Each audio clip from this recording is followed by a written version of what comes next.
Hello my beautiful friends, welcome back to my channel travel manage. তো আশা করছি আপনারা video title এবং thumbnail দেখে বুঝতেই পেরেছেন আজকের চলে এসেছি বাংলার ঐতিহ্যবাহী এবং প্রাচীন রথযাত্রার মধ্যে অন্যতম হুগলির শ্রীরামপুরের মাহেশের রথযাত্রায়।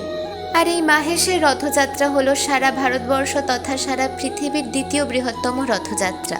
কথিত আছে 1396 খ্রিস্টাব্দে বাংলার এই সুপ্রাচীন রথযাত্রার সূচনা করেন ধ্রুবানন্দ ব্রহ্মচারী। আবার অনেকের মতে শ্রী চৈতন্য মহাপ্রভু এই স্থানটিকে নবনীলাচল নামে আখ্যায়িত করেছেন। ধ্রুবানন্দ ব্রহ্মচারী পুরীতে রথ দেখতে গিয়েছিলেন। সেখানে জগন্নাথ দেবের স্বপ্নাদেশ পেয়ে তিনি মাহেশে ফিরে আসেন এবং প্রতিষ্ঠা করেন জগন্নাথ সুভদ্রা বলরামের বিগ্রহ। সেই থেকে বাংলায় বহু বছর ধরে চলে আসছে এই প্রাচীন রথযাত্রা। তো এবার এই রথযাত্রা 630তম বর্ষে পদার্পণ করেছে। তো তাহলে চলুন আর বেশি কথা না বাড়িয়ে শুরু করা যাক আজকের ভিডিও। তো প্রথমেই আপনাদেরকে বলি আপনারা এখানে কিভাবে আসবেন। আপনাদের সাউথ বা নর্থ যে কোনো সেকশন থেকেই ফার্স্টে চলে আসতে হবে শিয়ালদহ স্টেশনে। সেখান থেকে ছোট গাড়ি বা বাসের মাধ্যমে আপনাদেরকে আসতে হবে হাওড়াতে। হাওড়া স্টেশন থেকে আপনারা যে কোনো ট্রেনের মাধ্যমেই কিন্তু চলে আসতে পারেন শ্রীরামপুর স্টেশনে। শ্রীরামপুর স্টেশনে নামার পরে আপনারা 1 নম্বর অথবা 2 নম্বর প্ল্যাটফর্ম দিয়ে বেরিয়ে এসে সামনে অটো বা টোটো ধরে চলে আসতে পারেন মাহেশে। স্টেশন থেকে এই স্থানের দূরত্ব প্রায় 2 কিলোমিটারের মতো। আপনারা যদি সোজাসুজি স্টেশন থেকে জগন্নাথ দেবের মাসির বাড়ি যান সেক্ষেত্রে আপনাদের পার হেড ভাড়া পড়বে 10 টাকা। আর যেহেতু জগন্নাথ মন্দিরটা একটু দূরে তাই আপনাদের প্রত্যেকের ভাড়া পড়বে 15 টাকা। আর এই মাহেশের রথযাত্রা হলো সারা ভারতবর্ষ তথা সারা পৃথিবীর দ্বিতীয় বৃহত্তম রথযাত্রা। মাহেশের রথযাত্রা 2026 630তম বর্ষে পদার্পণ করেছে। তো আশা করছি আপনারা দেখতেই পাচ্ছেন প্রচুর দর্শনার্থী এসছেন জগন্নাথ দেবকে দর্শন করতে। প্রচুর ভিড়।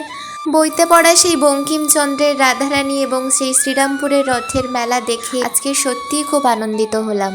তো আর বেশি কথা বলবো না, আপনারা প্রাণ ভরে জগন্নাথ দেব এবং তার রথকে দর্শন করুন।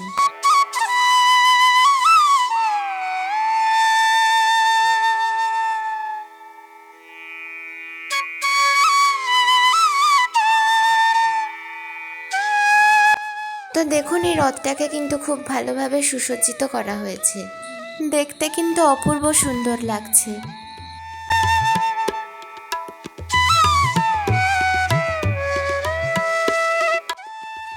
রথ দেখা তো কমপ্লিট, এবারে আমরা আস্তে আস্তে যাব মেলার দিকে। তো মাহেশ মানে কিন্তু শুধুমাত্র রথযাত্রা নয়, এখানে অনেক মানুষের আবেগ জড়িত রয়েছে। এছাড়াও প্রত্যেক বছর মাহেশে বিশাল বড় করে রথের মেলা বসে। তো তাহলে চলুন আপনাদেরকে খুব ভালোভাবে মেলাটা ঘুরিয়ে দেখাই।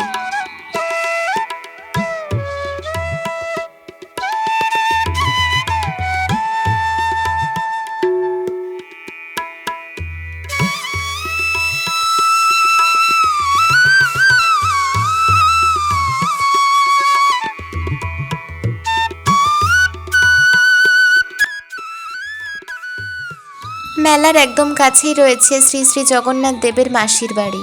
তো চলুন ভিতরে প্রবেশ করে আপনাদেরকে দেখাচ্ছি।